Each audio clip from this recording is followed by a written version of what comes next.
itu 4 kali lipat, 7 kali lipat luasnya dunia ini. Diberikan kepada anak-anak, oleh anak-anak kita, kepada orang-orang tua yang dulunya korbankan diri bekerja, mencari nafkah untuk biayai anak-anak yang di pesantren, yang belajar Al-Quran, menghafal Al-Quran. Ini namanya barokah, ini namanya keberkahan. Di mana barokah tidak nampak di dunia, ada juga barokah yang nampak di dunia, ada. Cuma barokah tidak akan senampak, sehebat, segemilang, seindah nanti barokah di akhirat. Dan kita ini Pak, ketika kita menitipkan anak di pesantren, sedang dipersiapkan oleh Allah untuk mendapatkan keberkahan-keberkahan yang seperti itu. Tadi Masya Allah ada anak-anak yang hafal Al-Quran, sudah surah, kubro lagi. Kubro itu maknanya sudah disimak 30 juz tanpa salah dalam satu majelis. Dalam satu majelis Pak. Jadi otaknya anak yang kubro tadi sudah penuh dengan Al-Quran. Makanya dalam kitab At-Tibyan Imam Nawawi mengatakan, kalau di depanmu ada anak yang hafid dan hafidoh, jangan kau sentuh dia kecuali kamu dalam keadaan berwudu. Ada seorang bapak, anaknya hafid atau hafidoh, jangan menyentuh anakmu Pak sebelum kamu berwudu. Kenapa? Anak ini ibaratnya mushaf Al-Quran. Di mushaf Al-Quran, la yamassuhu illa mutahharun, kita tidak boleh menyentuh kecuali bersuci. Maka anak kita Pak yang hafid dan hafidoh jangan disentuh kecuali kita dalam keadaan sudah berwudu. Inilah kemuliaan, keistimewaan anak-anak yang hafid, hafidoh, anak-anak yang hafal Quran. Kalau hafalan sughro Pak, itu hafal setoran kepada ustadz, kepada ustadzahnya. Setoran tiap hari di pesantren ini selepas anak-anak baca ayat firzi, di mana ayat-ayat firzi tadi adalah ayat-ayat Al-Quran yang sudah diakui oleh para ulama keberkahan, mujarabnya, faidahnya, dan kesempurnaannya. Selepas baca ayat firzi Pak, anak-anak duduk semua berhalakoh-halakoh. Duduk untuk apa Pak? Bukan untuk ngobrol, bukan untuk bermain-main, tapi duduk setoran hafalan Al-Quran mereka, ayat demi ayat, lembar demi lembar, surat demi surat, juz demi juz, mereka setorkan kepada para ustadznya. Sementara bapak dan ibunya mungkin boleh berriang-riang main HP, ngobrol dengan tetangganya, dan seterusnya. Sementara anak-anaknya terus-terus menghafalkan Al-Quran. Maka disinilah nilai kehormatan anak-anak kita ketika ada di pesantren. Maka kecintaan kita kepada pesantren, kecintaan kita kepada para ustadz, kecintaan kita kepada para pengelola pesantren, inilah salah satu daripada kunci kita mendapatkan keberkahan. Bapak dan Ibu yang sama-sama dirahmati Allah, bagaimanakah caranya kita menumbuhkan kecintaan kepada pesantren, menumbuhkan kecintaan kepada para ustadz-ustadzahnya, menumbuhkan kasih sayang kepada para pengelola pesantren? Kita senantiasa berdoa kepada Allah. Kita senantiasa berdoa kepada Allah. Di samping kita mendoakan anak-anak kita Pak, kita juga harus mendoakan pesantren ini. Semoga ini pesantren menjadi pesantren yang barokah, pesantren yang besar, pesantren yang kemudian menjadi ujung tombaknya perjuangan para dai-dai Allah Subhanahu wa Ta'ala. Kita doakan para ustadz dan ustadznya, para ustadzahnya, agar mereka mendapatkan sehat walafiat, umur panjang, mereka mendapatkan tetap semangat yang tinggi, tetap badan yang sehat untuk mengurus mentarbiyah anak-anak kita di pesantren ini. Bukan cuma sumbangan saja Pak, bukan cuma berbaik kata kita cium tangannya para ustadznya Pak, bukan itu aja. Tapi doa-doa kita juga mesti kita haturkan untuk pesantren kita ini. Bapak dan Ibu yang sama-sama dirahmati Allah, selanjutnya adalah bagaimana kita berbangga kepada pesantren ini Pak. Bukan kemudian kita membangga-banggakan pesantren kita di atas pesantren yang lainnya, bukan. Kita bersyukur kepada Allah, kita berbangga pada diri kita sendiri. Ternyata saya punya anak yang sekarang berasal di pesantren, dan pesantrennya 24 jam ngurus anak kita, mentarbiyah anak kita, di mana umpama anak kita di rumah, kita tidak akan punya waktu, Pak, untuk ngurus anak kita. Kita sibuk bekerja, yang bapak sibuk bekerja, yang ibu pun sibuk bekerja. Andai kata anak kita di rumah, kita tidak sempat, Pak, bisa ngopeni, mentarbiyah anak kita. Habis subuh duduk di depan anak-anak, menerima setoran mereka. Nanti jam 7 diniat dimulai. Bagaimana kita memberikan pelajaran pada mereka. Habis zuhur lagi sampai asar, asar sampai maghrib, maghrib sampai isya, isya sampai takro, sampai jam 10 baru program semua selesai. Kita di rumah tidak akan mampu, Pak, untuk seperti itu. Makanya ketika anak kita di pesantren ini adalah bagaimana kita berdoa, bersyukur, berterima kasih kita kepada pesantren ini yang telah memberikan tarbiyah kepada anak kita. Bapak dan Ibu yang sama-sama dirahmati Allah, yang kedua adalah kita menjaga adab kepada pesantren. Adab kepada pesantren, adab kepada para ustadz. Kalau anak di pesantren ini, Pak, 24 jam sudah dididik dengan adab, dididik dengan akhlakul karimah, dididik dengan pelajaran-pelajaran agama yang bukan hanya mengarahkan kepada ilmu-ilmu agama, tapi juga mengarahkan kepada adab tata krama. Akhlak itu adalah adab yang batin, kesopan santunan itu adalah adab yang dohir. Anak kita kalau ketemu ustadznya mencium tangan, anak kita ketemu kiainya hormat kepada kiainya. Nanti di rumah pun akan dilakukan, diamalkan hal-hal yang seperti itu.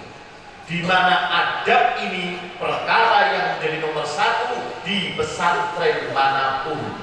Asbab pendidikan adab inilah pesantren mencetak ribuan para ulama yang ilmunya barokah kita rasakan sampai saat ini.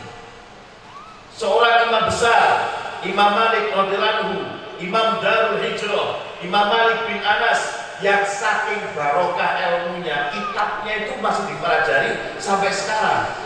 Beliau hidup kurang lebih 1200-an tahun yang lampau hidupnya pada masa tabi'in.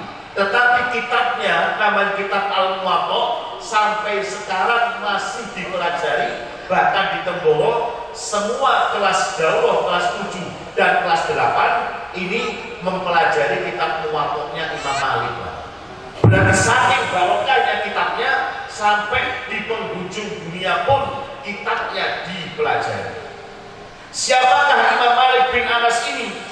Seorang imam yang ketika kecil tinggal wafat oleh bapaknya, maka ibunya mengasuh sang anak ini, diserahkan kepada seorang kiai, diserahkan kepada pesantren Imam Rabi Ar-Roi, dan ibunya mengatakan kepada sang kiai, wahai Syekhuna, wahai tuan guru, wahai Pak Kiai, aku titipkan anakku Malik bin Anas ini kepada kamu, wahai tuan guru. Satu permintaan saya, silahkan engkau bikin apa anak saya ini. Kamu jadikan pembantu, silahkan. Kamu jadikan budak pun silahkan. Kamu jadikan apapun silahkan. Bahkan bila perlu kalau tuan guru dari Medina akan ke Mekah, silahkan naik ke atas punggungnya anak saya. Tapi satu saya minta, oleh Pak Kiai, jadikanlah anakku ini ilmunya seperti garam, dan adab tata keramanya, akhlaknya seperti makanan. Ilmuhu kat-ta'am wa adabuhu kal-milah. Ilmunya seperti garam, ilmunya seperti garam, dan ilmuhu kal-milah wa adabuhu kat-ta'am. Ilmunya seperti garam dan adabnya seperti makanan. Kita semua tahu, Pak, kalau kita makan banyak mana garam dengan nasinya? Tentu banyak nasinya. Maka permintaan ibundanya Imam Malik itu bagaimana agar anak ini lebih banyak dididik porsi porsi adabnya daripada dididik ilmu syariatnya. Tapi yang terjadi kemudian kita semua tahu, bahkan sang Imam Malik ini lebih masyhur daripada gurunya, lebih alim daripada gurunya, lebih barokah daripada gurunya. Bahkan pada ulama-ulama sezaman beliau tidak ada satupun kitab yang tersisa. Imam Malik ini ngaji kepada Imam Ibnu Syihab Az-Zuhri, Muhammad Ibnu Syihab Az-Zuhri. Imam Az-Zuhri ini punya santri 20 ribuan orang.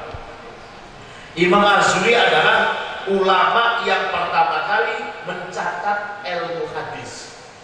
Ulama yang pertama kali mencatat hadisnya Nabi itu adalah Imam Syihabuddin Az-Zuhri, Imam Ibnu Syihab Az-Zuhri. Di mana kalau sekarang kita membaca Sahih Bukhari, Muslim dan sebagainya, itu adalah barokahnya catatan-catatan Imam Az-Zuhri. Punya murid 20 ribuan orang, termasuk Imam Malik bin Anas. Semua santrinya ini ngarang kitab, nulis kitab hadis. Tetapi dari 20 ribu orang itu tadi, satu-satunya kitab yang masih tersisa hanyalah satu karangan Imam Malik, namanya kitab Al-Muwatta. Kenapa sampai istimewa dan barokah seperti itu? Oleh karena ketika mendidik anaknya, menitipkan anaknya di pesantren, ibunya punya tujuan, wahai tuan guru, didiklah anak-anak saya, porsi adabnya, porsi akhlaknya jauh melebihi porsi ilmu yang engkau ajarkan kepada anak. Maka di pesantren ini Pak juga diajarkan perkara-perkara yang berhubungan dengan adab, dengan akhlak. Termasuk anak-anak dari bapak dan ibu yang sudah kubro, yang sudah suhro, tetap harus menyelesaikan pendidikannya sampai selesai. Karena di pesantren ini Pak, bukan hanya diajarkan Al-Quran. Anak-anak tidak kita wajibkan hanya menghafal Al-Quran saja Pak, tapi juga kita anjurkan anak-anak untuk menghafal kitab-kitab mutun, matan-matan kitab yang dikarang oleh para ulama-ulama yang ilmunya sudah kita ketahui barokahnya. Tadi ada anak kita yang hafal kitab Jurmiyah, yang hafal kitab Arba'in Nawawi, hafal kitab Jurmiyah. Maknanya apa? Anak kita, siapapun orang tuanya, ketika membaca kitab Jurmiyah, menghafalkan kitab Jurmiyah apalagi, berarti anak kita Pak sudah terhubung dengan seorang ulama besar dari Maluku yang namanya Imam Al-Jurmi, di mana barokah ilmunya luar biasa. Tidak ada Pak di Indonesia ini orang yang mampu membaca kitab sebesar apapun kitabnya kalau dia tidak belajar nahwu, tidak belajar i'rab.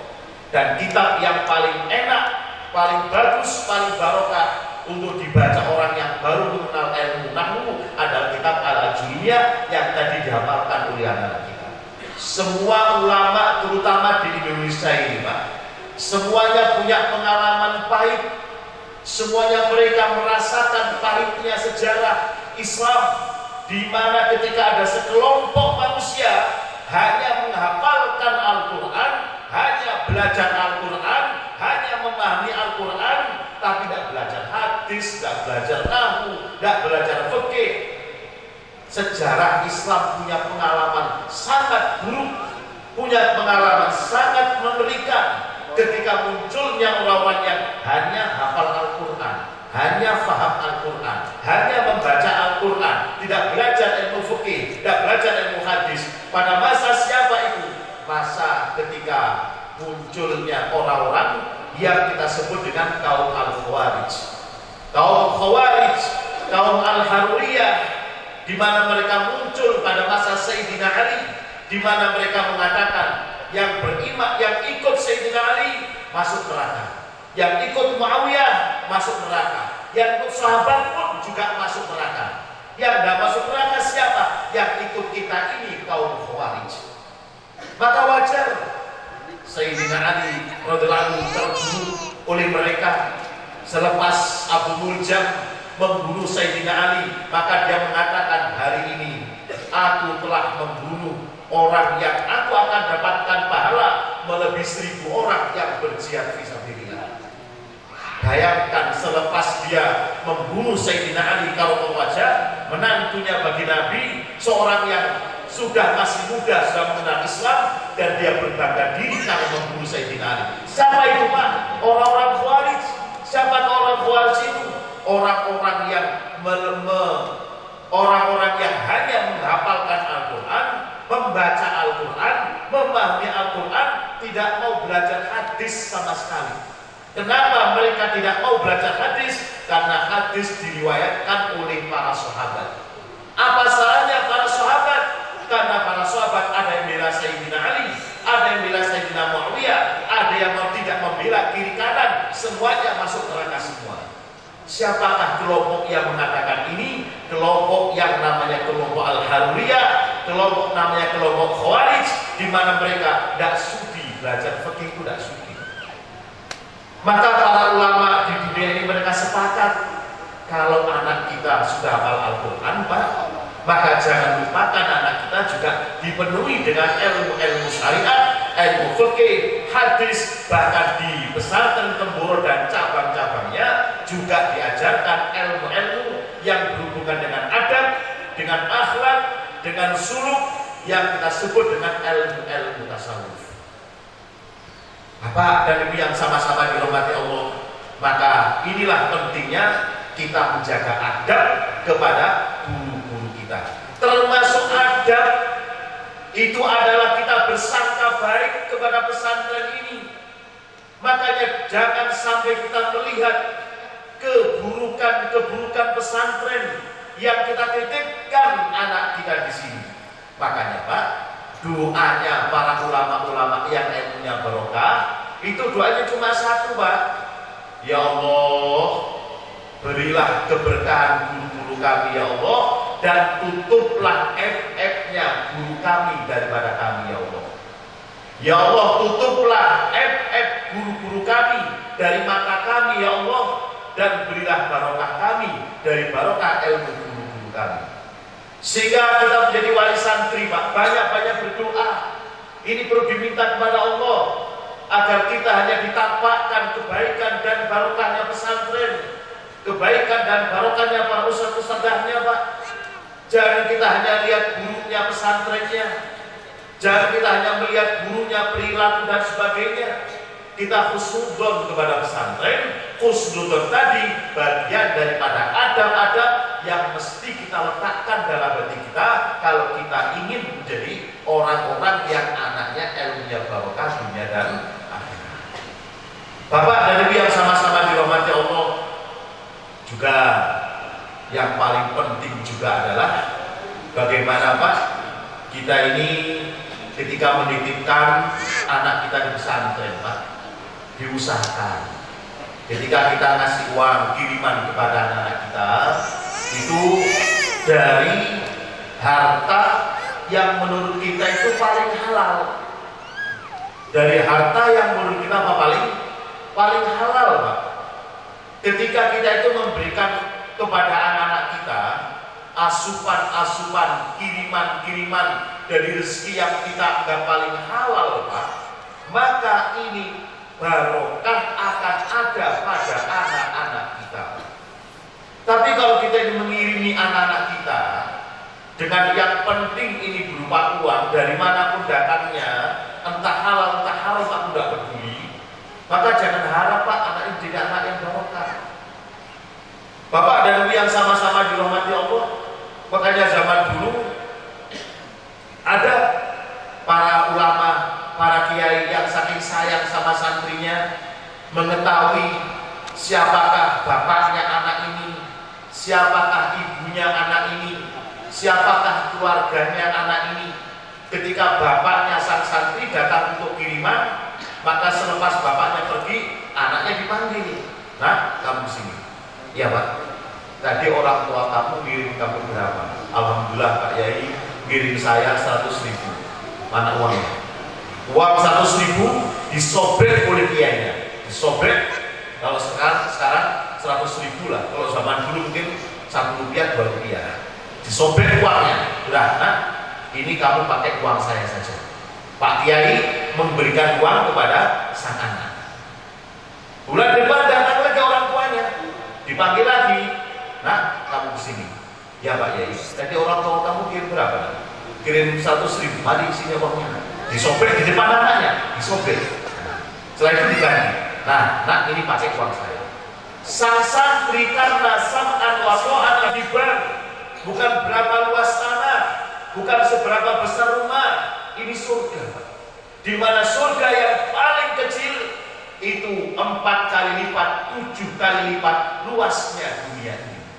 Diberikan kepada anak-anak oleh anak-anak kita, kepada orang-orang tua yang dulunya korbankan diri bekerja mencari nafkah untuk biayai anak-anak yang di pesantren yang belajar Al-Quran, menghafal Al-Quran. Ini namanya barokah, ini namanya keberkahan. Di mana barokah tidak nampak di dunia, ada juga barokah yang nampak di dunia, ada. Cuma barokah tidak akan senampak, sehebat, segemilang, seindah nanti barokah di akhirat. Dan kita ini Pak, ketika kita menitipkan anak di pesantren, sedang dipersiapkan oleh Allah untuk mendapatkan keberkahan-keberkahan yang seperti itu. Tadi Masya Allah ada anak-anak yang hafal Al-Quran, sudah surah, kubro lagi. Kubro itu maknanya sudah disimak 30 juz tanpa salah dalam satu majelis. Dalam satu majelis Pak. Jadi otaknya anak yang kubro tadi sudah penuh dengan Al-Quran. Makanya dalam kitab At-Tibyan Imam Nawawi mengatakan, kalau di depanmu ada anak yang hafid dan hafidoh, jangan kau sentuh dia kecuali kamu dalam keadaan berwudu. Ada seorang bapak anaknya hafid atau hafidoh, jangan menyentuh anakmu Pak sebelum kamu berwudu. Kenapa? Anak ini ibaratnya mushaf Al-Quran. Di mushaf Al-Quran la yamassuhu mutahharun, kita tidak boleh menyentuh kecuali bersuci. Maka anak kita Pak yang hafid dan hafidoh jangan disentuh kecuali kita dalam keadaan sudah berwudu Pak. Inilah kemuliaan, keistimewaan anak-anak yang hafid hafidoh, anak-anak yang hafal Quran. Kalau hafalan suhro Pak, itu hafal setoran kepada ustadz, kepada ustadzahnya. Setoran tiap hari di pesantren ini selepas anak-anak baca ayat firzi, di mana ayat-ayat firzi tadi adalah ayat-ayat Al-Quran yang sudah diakui oleh para ulama keberkahan, mujarabnya, faidahnya, dan kesempurnaannya. Selepas baca ayat firzi Pak, anak-anak duduk semua berhalakoh-halakoh. Duduk untuk apa Pak? Bukan untuk ngobrol, bukan untuk bermain-main, tapi duduk setoran hafalan Al-Quran mereka, ayat demi ayat, lembar demi lembar, surat demi surat, juz demi juz, mereka setorkan kepada para ustadznya. Sementara bapak dan ibunya mungkin boleh berriang-riang main HP, ngobrol dengan tetangganya, dan seterusnya. Sementara anak-anaknya terus-terus menghafalkan Al-Quran. Maka disinilah nilai kehormatan anak-anak kita ketika ada di pesantren. Maka kecintaan kita kepada pesantren, kecintaan kita kepada para ustadz, kecintaan kita kepada para pengelola pesantren, inilah salah satu daripada kunci kita mendapatkan keberkahan. Bapak dan Ibu yang sama-sama dirahmati Allah, bagaimanakah caranya kita menumbuhkan kecintaan kepada pesantren, menumbuhkan kecintaan kepada para ustadz-ustadzahnya, menumbuhkan kasih sayang kepada para pengelola pesantren? Kita senantiasa berdoa kepada Allah. Kita senantiasa berdoa kepada Allah. Di samping kita mendoakan anak-anak kita Pak, kita juga harus mendoakan pesantren ini. Semoga ini pesantren menjadi pesantren yang barokah, pesantren yang besar, pesantren yang kemudian menjadi ujung tombaknya perjuangan para dai-dai Allah Subhanahu wa taala. Kita doakan Pak para ustadz dan ustadznya, para ustadzahnya, agar mereka mendapatkan sehat walafiat, umur panjang, mereka mendapatkan tetap semangat yang tinggi, tetap badan yang sehat untuk mengurus mentarbiyah anak-anak kita di pesantren ini. Bukan cuma sumbangan saja, Pak. Bukan cuma berbaik kata kita cium tangannya Pak Ustadznya, Pak. Bukan itu aja. Tapi doa-doa kita juga mesti kita haturkan untuk pesantren kita ini.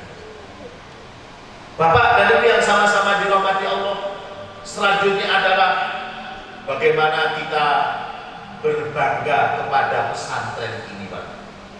Bukan kemudian kita membangga-banggakan pesantren kita di atas pesantren yang lainnya, bukan. Kita bersyukur kepada Allah, kita berbangga pada diri kita sendiri. Ternyata saya punya anak yang sekarang berasal di pesantren, dan pesantrennya 24 jam ngurus anak kita, mentarbiyah anak kita, di mana umpama anak kita di rumah, kita tidak akan punya waktu, Pak, untuk ngurus anak kita. Kita sibuk bekerja, yang bapak sibuk bekerja, yang ibu pun sibuk bekerja. Andai kata anak kita di rumah, kita tidak sempat, Pak, bisa ngopeni mentarbiyah anak kita. Habis subuh duduk di depan anak-anak, menerima setoran mereka. Nanti jam 7 diniat dimulai. Bagaimana kita memberikan pelajaran pada mereka. Habis zuhur lagi sampai asar, asar sampai maghrib, maghrib sampai isya, isya sampai takror, sampai jam 10 baru program semua selesai. Kita di rumah tidak akan mampu, Pak, untuk seperti itu. Makanya ketika anak kita di pesantren ini adalah bagaimana kita berdoa, bersyukur, berterima kasih kita kepada pesantren ini yang telah memberikan tarbiyah kepada anak kita. Bapak dan Ibu yang sama-sama dirahmati Allah, yang kedua adalah kita menjaga adab kepada pesantren. Adab kepada pesantren, adab kepada para ustadz. Kalau anak di pesantren ini, Pak, 24 jam sudah dididik dengan adab, dididik dengan akhlakul karimah, dididik dengan pelajaran-pelajaran agama yang bukan hanya mengarahkan kepada ilmu-ilmu agama, tapi juga mengarahkan kepada adab tata krama. Akhlak itu adalah adab yang batin, kesopan santunan itu adalah adab yang zahir. Anak kita kalau ketemu ustadznya mencium tangan, anak kita ketemu kiainya hormat kepada kiainya. Nanti di rumah pun akan dilakukan, diamalkan hal-hal yang seperti itu. Di mana adab ini perkara yang menjadi nomor satu di pesantren manapun. Asbab pendidikan adab inilah pesantren mencetak ribuan para ulama yang ilmunya barokah kita rasakan sampai saat ini. Seorang imam besar, Imam Malik radhiyallahu anhu, Imam Darul Hijrah, Imam Malik bin Anas, yang saking barokah ilmunya, kitabnya itu masih dipelajari sampai sekarang. Beliau hidup kurang lebih 1200-an tahun yang lampau hidupnya pada masa tabi'in. Tetapi kitabnya, namanya kitab Al-Muwatta, sampai sekarang masih dipelajari. Bahkan di Temboro, semua kelas daurah, kelas 7 dan kelas 8 ini mempelajari kitab Muwatta'nya Imam Malik. Berarti saking barokahnya kitabnya, sampai di penghujung dunia pun kitabnya dipelajari. Siapakah Imam Malik bin Anas ini? Seorang imam yang ketika kecil tinggal wafat oleh bapaknya, maka ibunya mengasuh sang anak ini, diserahkan kepada seorang kiai, diserahkan kepada pesantren Imam Rabi Ar-Roi, dan ibunya mengatakan kepada sang kiai, wahai Syekhuna, wahai tuan guru, wahai Pak Kiai, aku titipkan anakku Malik bin Anas ini kepada kamu, wahai tuan guru. Satu permintaan saya, silahkan engkau bikin apa anak saya ini. Kamu jadikan pembantu, silahkan. Kamu jadikan budak pun silahkan. Kamu jadikan apapun silahkan. Bahkan bila perlu kalau tuan guru dari Madinah akan ke Mekah, silahkan naik ke atas punggungnya anak saya. Tapi satu saya minta, oleh Pak Kiai, jadikanlah anakku ini ilmunya seperti garam, dan adab tata keramanya, akhlaknya seperti makanan. Ilmu kat'am, adabuhu kalmilah. Ilmunya seperti garam, ilmunya seperti garam, dan ilmuhu kalmilah wa adabuhu kat'am. Ilmunya seperti garam dan adabnya seperti makanan. Kita semua tahu Pak, kalau kita makan banyak mana garam banyak nasinya? Tentu banyak nasinya. Maka permintaan ibundanya Imam Malik itu bagaimana agar anak ini lebih banyak dididik porsi adabnya daripada dididik ilmu syariatnya. Tapi yang terjadi kemudian kita semua tahu, bahkan sang Imam Malik ini lebih masyhur daripada gurunya, lebih alim daripada gurunya, lebih barokah daripada gurunya. Bahkan pada ulama-ulama sezaman beliau tidak ada satupun kitab yang tersisa. Imam Malik ini ngaji kepada Imam Ibnu Syihab Az-Zuhri, Muhammad Ibnu Syihab Az-Zuhri. Imam Az-Zuhri ini punya santri 20 ribuan orang. Imam Az-Zuhri adalah ulama yang pertama kali mencatat ilmu hadis. Ulama yang pertama kali mencatat hadisnya Nabi itu adalah Imam Syihabuddin Az-Zuhri, Imam Ibnu Syihab Az-Zuhri. Di mana kalau sekarang kita membaca Sahih Bukhari, Muslim dan sebagainya, itu adalah barokahnya catatan-catatan Imam Az-Zuhri. Punya murid 20 ribuan orang, termasuk Imam Malik bin Anas. Semua santrinya ini ngarang kitab, nulis kitab hadis. Tetapi dari 20 ribu orang itu tadi, satu-satunya kitab yang masih tersisa hanyalah satu karangan Imam Malik, namanya kitab Al-Muwatta. Kenapa sampai istimewa dan barokah seperti itu?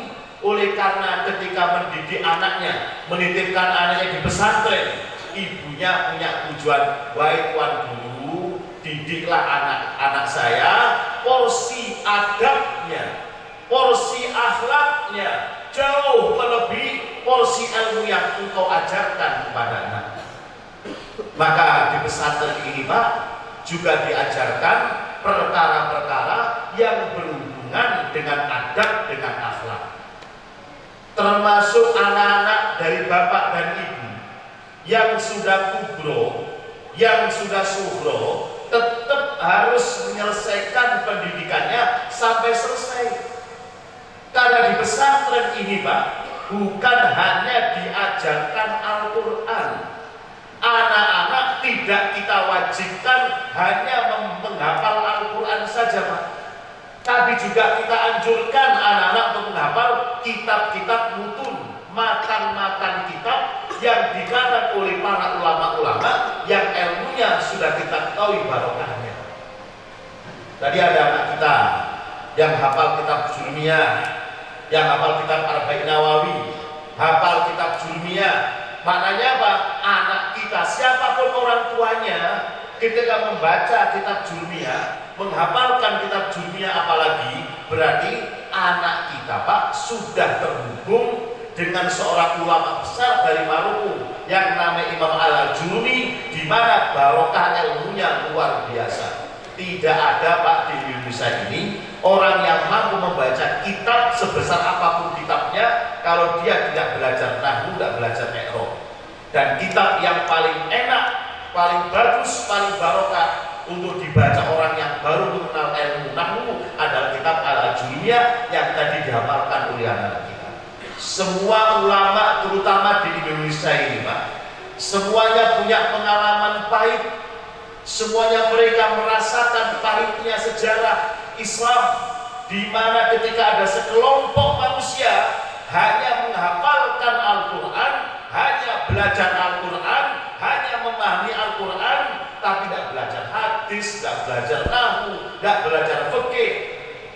Sejarah Islam punya pengalaman sangat buruk, punya pengalaman sangat mengerikan ketika munculnya orang-orang yang hanya hafal Al-Quran, hanya faham Al-Quran, hanya membaca Al-Quran, tidak belajar ilmu fikih, tidak belajar ilmu hadis. Pada masa siapa itu? Masa ketika munculnya orang-orang yang kita sebut dengan kaum Al-Khawarij, kaum Khawarij, kaum Al-Haruriyah, di mana mereka muncul pada masa Sayyidina Ali, di mana mereka mengatakan yang beriman, yang ikut Sayyidina Ali masuk neraka, yang ikut Muawiyah masuk neraka, yang ikut sahabat pun juga masuk neraka. Yang tidak masuk neraka siapa? Yang ikut kita ini, kaum Khawarij. Maka wajar Sayyidina Ali radhiyallahu anhu terbunuh oleh mereka. Selepas Abu Muljam membunuh Sayyidina Ali, maka dia mengatakan, hari ini aku telah membunuh orang yang aku akan dapatkan pahala melebihi 1000 orang yang berjihad fisabilillah.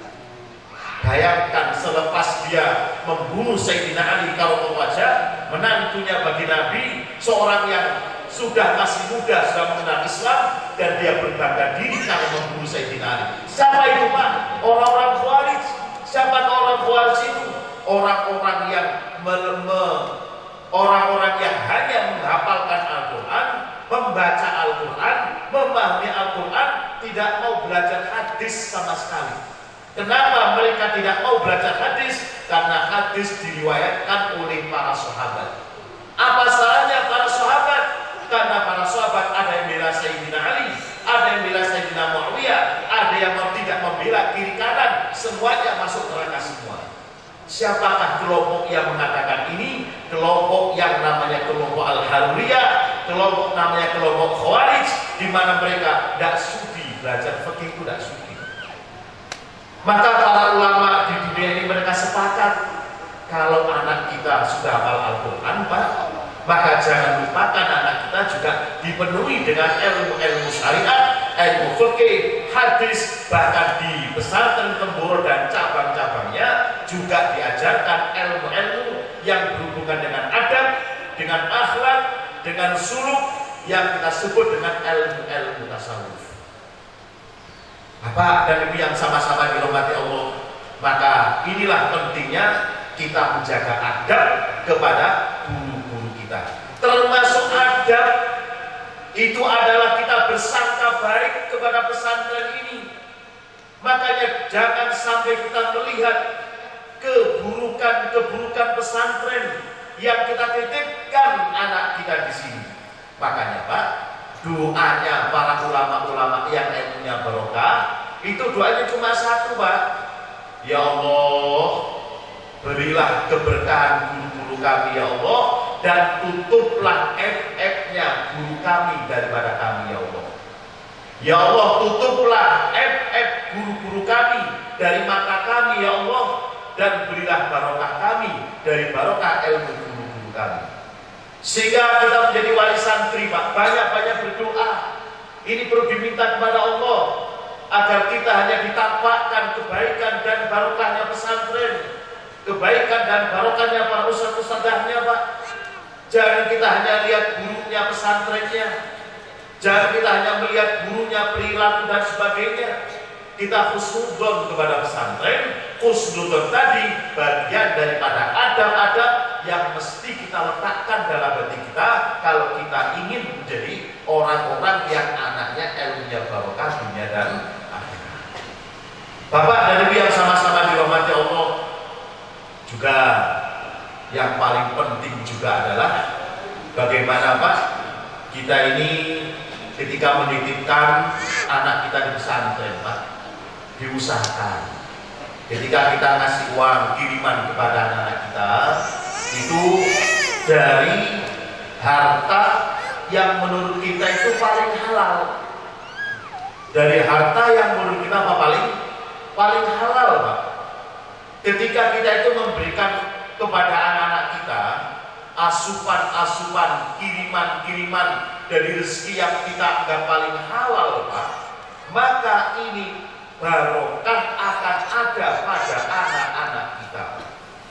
Tapi kalau kita ini mengirimi anak-anak kita dengan yang penting ini berupa uang dari manapun datangnya, entah halal entah haram aku tidak peduli, maka jangan harap Pak anak ini jadi anak yang barokah.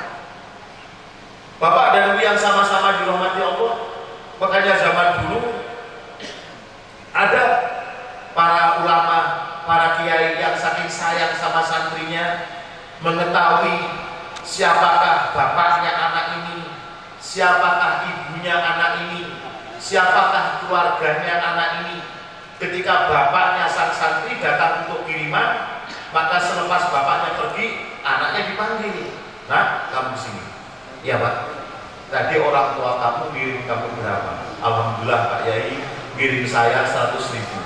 Mana uangnya? Uang 100.000 disobek oleh kiainya. Disobek, kalau sekarang 100.000 lah. Kalau zaman dulu mungkin 1 rupiah 2 rupiah. Disobek uangnya. Udah, nah, ini kamu pakai uang saya saja. Pak Kiai memberikan uang kepada sang anak. Bulan depan datang lagi orang tuanya, dipanggil lagi. Nah, kamu kesini. Ya Pak Kiai, tadi orang tua kamu kirim berapa? Nah? Kirim 100.000. Mari isinya uangnya. Disobek di depan anaknya, disobek. Setelah itu diganti. Nah, ini pakai uang saya. Sang santri karena sam'an wa kiainya tidak pernah berani. Mengapa uang saya dari orang tua saya dikirim, yang dikirim oleh orang tua saya dirobek-robek sama Pak Kiai? Anak itu tidak berani bertanya, tak sama apa. Setelah kurang lebih 8 tahun ini anak di pesantren, tiba-tiba suatu hari datang utusan dari orang tuanya mengkabarkan bahwa orang tuanya sang anak tadi meninggal dunia. Di mana orang tua sang anak tadi terkenal sebagai orang yang ahli ilmu batin, ahli pertobiban, seorang kiai, di rumahnya dihormati, disegani oleh masyarakatnya. Maka datang utusan intinya mengkabarkan bahwa orang tua sang anak tadi meninggal dunia. Maka anak tadi pamit sama kiai, Pak Kiai saya pamit, kalau diperbolehkan saya akan pulang. Inilah adab tata krama santri zaman dulu. Bapaknya meninggal dunia, pamit sama kiainya, izin Pak Kiai kalau diizinkan kami akan pulang ke rumah karena bapak saya wafat kemarin atau tadi malam. Kalau Pak Kiai mengizinkan, kami akan bergemas sekarang juga. Kalau enggak, kami tunggu kapan diizinkan Pak Kiai. Bukan kayak sekarang, ustadznya tidur, wah bagus ustadz tidur, kita pulang aja tanpa ustadz. Enggak ketuk pintu, enggak izin, enggak apa. Wah mana ustadznya? Dan tidur Pak, ini sudah. Biarkan jadi ganggu, kita pulang diem-diem aja. Ini kurang tahu macam apa kalau begini ini. Maka dia izin sama kiai karena kiainya. Nah, kamu saya izinkan pulang.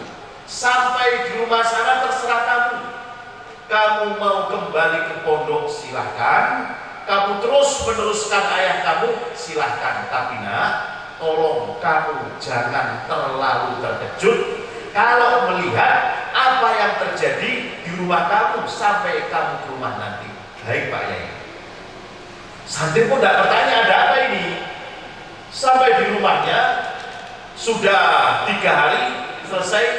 Kemudian selepas tahlil 7 hari, ini sang anak dipanggil oleh ibunya. Nak, kamu ikut saya. Ya Bu. Kamu akan saya tunjukkan kamar pribadi ayah kamu, yang mana ayah kamu berpesan sebelum wafat agar kamu bisa masuk ke kamar pribadinya ayah kamu. Jangankan orang lain, dan saya pun tidak boleh masuk ke kamar itu. Waktu itu sang bapak terkenal sebagai seorang ulama, sebagai kiai, sebagai seorang tabib yang ahli menyembuhkan penyakit-penyakit tertentu. Nah, maka kemudian selepas ditunjukkan kamarnya, dibukalah kamar tadi. Sang anak itu heran. Ini kamar bukan kamar tidur. Ini kamar bukan kamar apapun. Tapi kamar yang ternyata itu kamar adalah tempat untuk buang hajat, buang buah. Tetapi yang anehnya di kamar itu berserakan robekan-robekan Al-Quran. Banyak sekali Al-Quran, sobekan-sobekan mushaf Al-Quran, terutama di sekitar lubang tempat buang hajat buah. Sehingga aku berkesimpulan, apakah ayah saya ini kalau dua tidak menggunakan air? Apakah bapak saya ini kalau dua menggunakan sobekan ayat Al-Quran? Dikumpulkan satu persatu.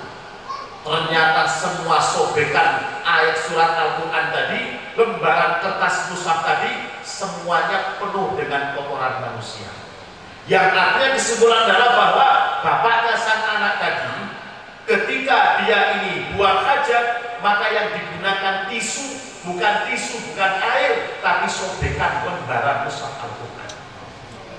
Yang intinya segera diambil kesimpulan bahwa sang bapak ini mempunyai hal-hal yang tidak patut untuk kita bahas di sini, mempunyai hal-hal yang mana hal tersebut bertentangan dengan suluk dan adab-adab sebagai santri, otomatis menghasilkan uang pun dari jalan yang tidak benar. Segera, ini ceritanya panjang, tapi bisa diceritakan di sini. Segera dia tutup pintunya dan segera dia ingat, untuk inilah kenapa kiai saya, kalau orang tua saya ngasih kiriman dirobek di depan saya. Untuk inilah kenapa ketika saya pulang, kiai saya mengatakan bahwa nanti kamu di rumah jangan terkejut atas apa yang terjadi di rumah. Kamu akan paham kenapa saya sobek uang dari ayah kamu setiap kamu dapat kiriman. Untuk inilah kenapa hal itu terjadi. Maka kita semua tahu, sang santri kembali ke pesantrennya dan kemudian dia berbakti khidmat kepada kiainya, kembali lagi ke rumahnya, dia menjadi seorang santri, seorang kiai yang besar, dan pesantrennya pesantren besar kita kenal di Jawa Timur sana. Tidak perlu saya sebutkan namanya. Ini saya ceritakan kenapa? Oleh karena sangat berbahayanya, sangat mengkhawatirkannya seorang anak yang dikirim oleh orang tua dengan kiriman-kiriman yang bercampur aduk antara halal dan haram. Jelas Pak, kita bukan wali Pak, kita bukan aulia ilah, kita bukan orang yang punya basiroh, bukan orang yang punya mukasafah, dan kita tidak tahu ini uang dari halal apa haram. Kita tidak tahu Pak, tapi kita sangat tahu hasil uang yang kita dapatkan, hasil harta yang kita dapatkan dari mana, kita sangat-sangat tahu. Oleh karena itulah Bapak dan Ibu yang sama-sama dirahmati Allah, kalau tahu itu dari perkara yang kita tahu jalur halalnya, okelah kirimkan kepada anaknya. Kenapa?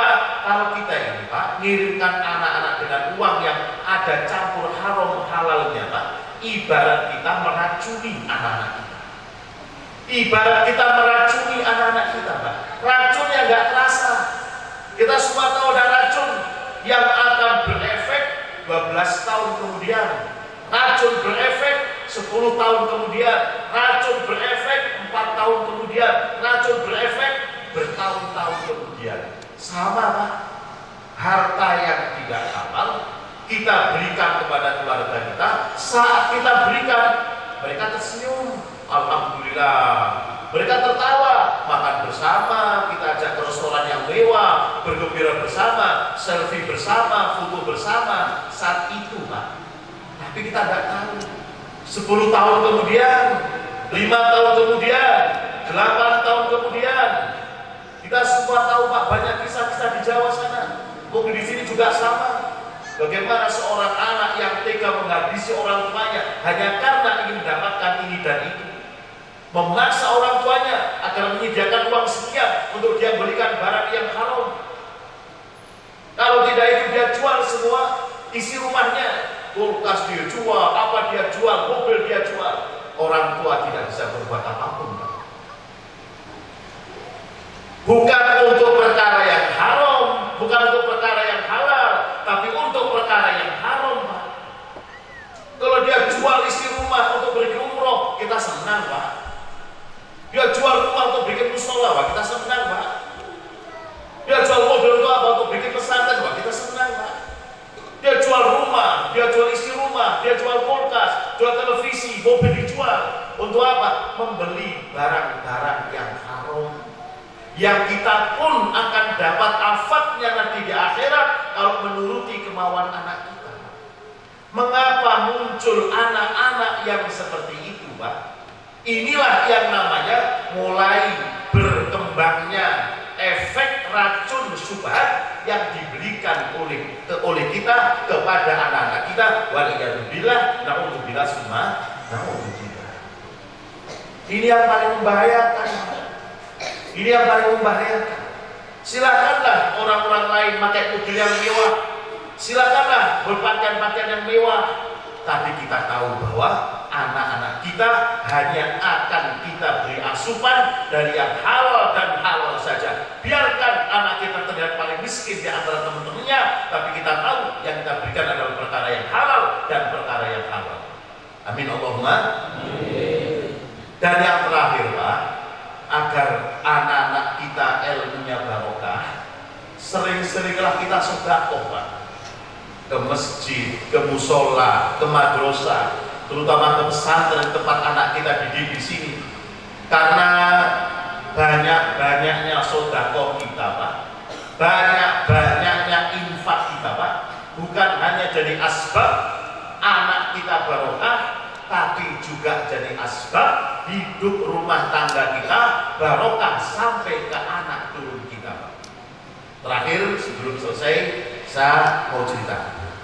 Dulu di Mekah ini sebelum zaman sekarang, Mekah ini negeri yang miskin Pak, miskin sekali.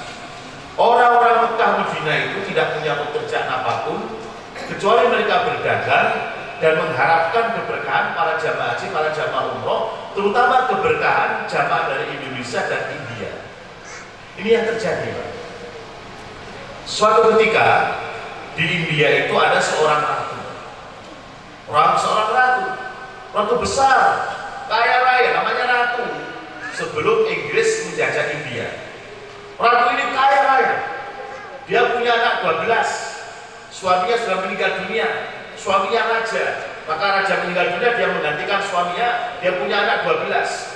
Semua anaknya ini jadi orang-orang hebat semua, jadi gubernur, jadi menteri, jadi pengusaha, jadi jenderal, semuanya secara dohir 12 anaknya yang putra putri ini betul-betul membanggakan orang tuanya secara dohir. Dan ini orang Islam Pak. Suatu ketika bulan Ramadan, dia mengumpulkan semua anak-anak dan cucunya, dia kumpulkan untuk iftar, untuk berbuka bersama, buka bersama. Selepas berbuka, maka mereka kemudian sholat maghrib. Ketika sholat maghrib, maka sang ibu meminta, nak, salah satu dari kamu jadi imam nak, salah satu dari kamu jadi imam maghrib nak. Anak pertama, saya tidak bisa Bu jadi imam, tidak biasa jadi imam. Anak yang kedua, sama Bu, saya tidak bisa jadi imam. Ketiga, sampai 12 anaknya, semuanya tidak ada yang mampu dan tidak ada yang mau jadi imam. Dipanggillah seorang pembantu yang sudah tua, yang dari sore dibentak-bentak oleh anak-anaknya karena kurang cepat menyajikan makanan berbuka. Orang tua inilah yang kemudian tampil menjadi imam di keluarga yang mana di keluarga kerajaan kaya raya, tapi tidak ada satupun yang bisa jadi imam maghrib anaknya. Orang tua pembantu tadi dengan pakaiannya masih ada noda-noda makanan jadi imam maghrib. Selepas itu sang ibu menangis sampai subuh, dia menangis nggak henti-hentinya. Suruh makan nggak mau, suruh minum nggak mau, suruh sahur nggak mau. Maka dia mendapatkan satu nasihat dari menterinya.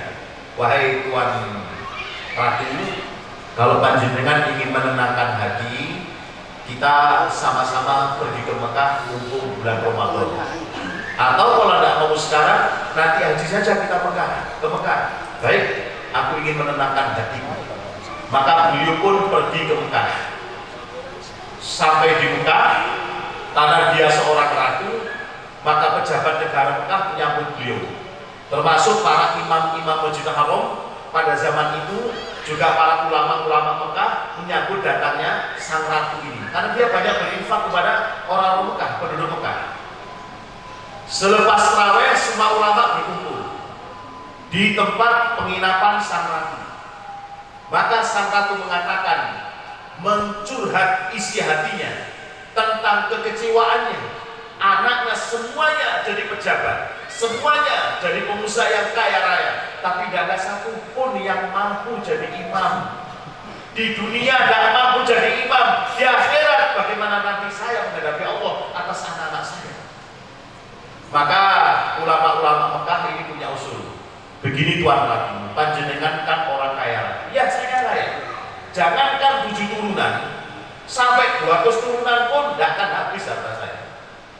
Kalau Bapak tadi pergi ke kota, mungkin yang pernah tasbih ke Hyderabad, di biasa mungkin tahu.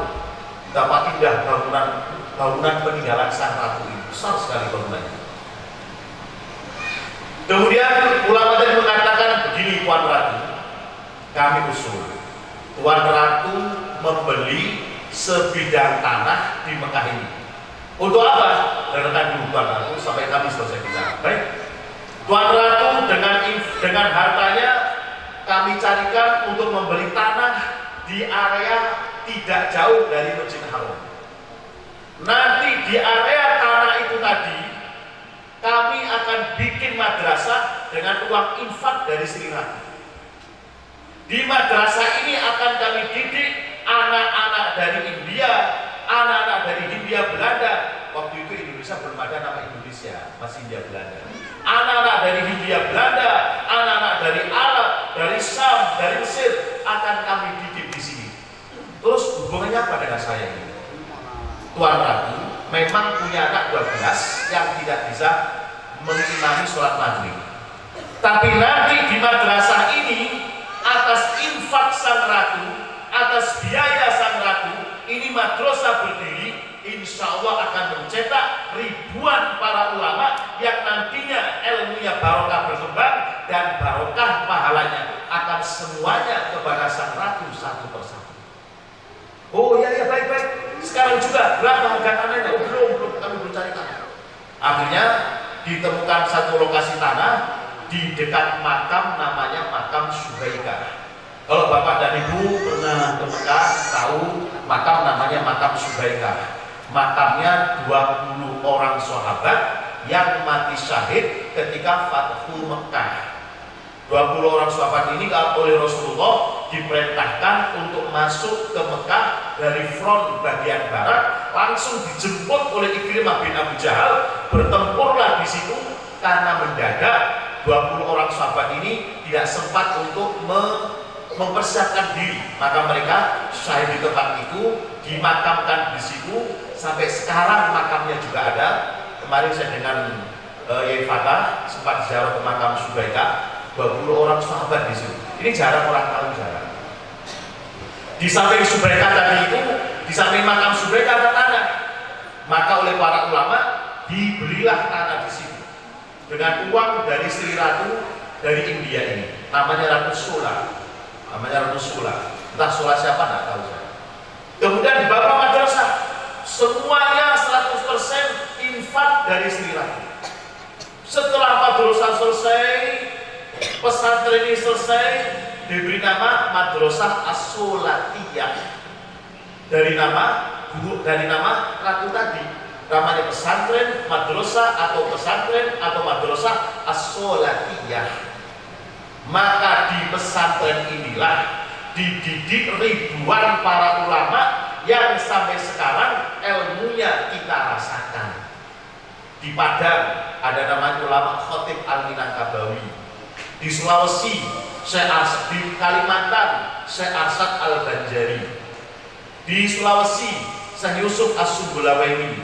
Di Palembang, Syekh Abdul Somad Al-Falimbani.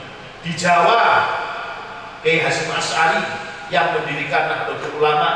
Kiai Haji Ahmad Dahlan yang mendirikan Jamiah Muhammadiyah. Kiai Wahab Hasbullah. Kemudian Syekh Mahfud At-Tirmizi, Imam Nawawi Al-Bantani. Ini semuanya pernah ngaji dan menamatkan belajarnya di madrasah yang namanya As-Solatiyah. Kita tidak tahu berapa banyak pahala yang dikirim oleh mereka, oleh Allah kepada Ratu Sholat. Kita tidak tahu berapa banyaknya. Sampai berdiri sekitar hampir 200 tahun ini madrasah. Hampir 200 tahun. 2 tahun yang lalu ini madrasah kemudian diambil alih oleh pemerintah dan kemudian dijadikan madrasah negeri. Sebelumnya masih dipelajari ilmu-ilmu kutub sita, seperti Temboro dipelajari, Kutubus Sittah dan seterusnya, termasuk dipelajari suatu kitab karangan orang Jawa Timur namanya Syekh Mahfud At-Tirmizi. Kitab dari karangan Syekh Mahfud At-Tirmizi, namanya kitab Mindas dari Nombor, sarahnya Alfiyah Suyuti. Di Indonesia ini Pak, ada ulama besar yang mana karangannya memukau orang seluruh dunia sampai sekarang.